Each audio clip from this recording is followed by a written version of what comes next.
Hello, my name is Jess Dance and I'm a museum professional and artist who mostly creates work that focuses on neurodivergent experiences. I've been involved in the British Art Network's Emerging Curators group, and as part of this I've had the opportunity to research an area of British art.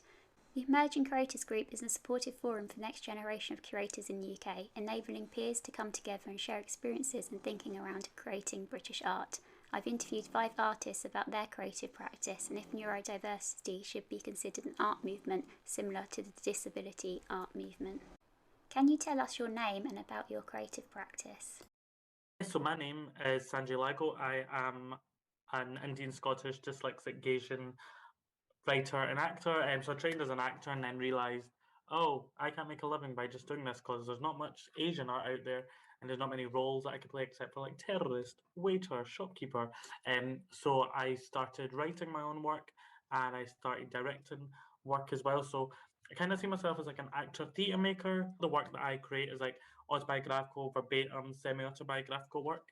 Um, and I've throughout the pandemic, I didn't see myself as a writer, but I'd say now I am a writer because I've had poetry published and I've just finished a year with a year, 10 months with Soho Theatre on their Writers Lab. Could you tell us about some of your work that focuses on neurodiversity? So two pieces came to mind straight away when I saw this question. One of them was it's kind of like a work in progress, but a bit slower now, and it's a piece called "Trying to Stop a Tidal Wave." And it's kind of slower because there's no funding, and I've struggled to like get money for it. That's a piece that's autobiographical, looking at dyslexia in the South Asian community because there's no language that I found how to translate to like grandparents and parents what dyslexia is. So trying to stop a tidal wave was given a small pot of funding of £100 by my drama school to get up and running. So I've got like a poster and I've got a trailer for that. So that's one project that focuses on neurodiversity. And my Soho play, Jalebi, is kind of semi-autobiographical play, and it touches. I rejigged the story of how I was told I was dyslexic, because I was told I was dyslexic at my drama school after one essay, and that was like at the age of 22. I've never cried so much in my life. So I'd say the other piece is my Soho play, that talks about the actual event of how everything changed post finding out. Excuse me. My research suggests that there are more artists creating work about neurodivergent experiences in recent years. Why do you think this might be? I think it's because education's kind of evolving. Um, the theory and the learning behind what neurodiversity is and all its aspects is growing. A lot of people are learning a lot more, and it's making people feel a lot more comfortable to talk about their experiences. But also, when I think about older artists that are talking about it, it's giving them a space now to like vent and share how the past was different to the present. So I think it's because, yeah, we are in a time where we have the internet, people are now researching further into it, there's lived experiences of it. And I think people are creating more work about it because before there wasn't. There wasn't a platform, there wasn't a space. Like I was told I was thick and stupid in school and would never get a degree. And I have a degree from one of the top drama schools in the UK. So I think that's why is because there's a space and people are learning and people are now not scared to share that. Like I'm not scared to say I'm dyslexic now. I say it to people, but I think yeah, it's the difference in times of back then and now and how advanced maybe we are. I don't think we are 100% there yet, but I think we are moving in the right direction. Over two-thirds of the respondents to my survey said that they felt there should be or already is a neurodivergent art movement. What are your thoughts on this? Yeah, I think there should be. I think I'm part of the Scottish Neurodiverse group. Oh my god, what are they called?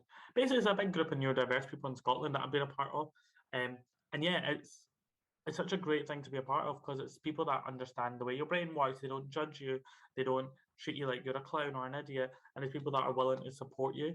And I think yeah, it is important because one for neurodiverse people to be around other neurodiverse people, it opens up a whole community to be able to speak and feel comfortable. But also, the movement also has a chance to educate neurotypical people and be like, well, this is how your brain works. So this is how their brain works.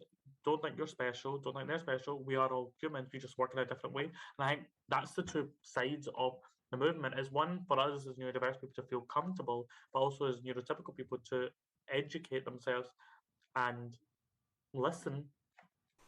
What impact, if any, do you think having a named neurodivergent art movement would have on your work and how your work is described? I think it would give me a space to speak to other neurodiverse people, and give me like an audience, like a target audience to show my work to, but also to collaborate with.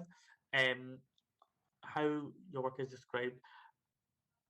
I think also writing verbatim work and writing autobiographical work, it would give me like a community to go and speak to.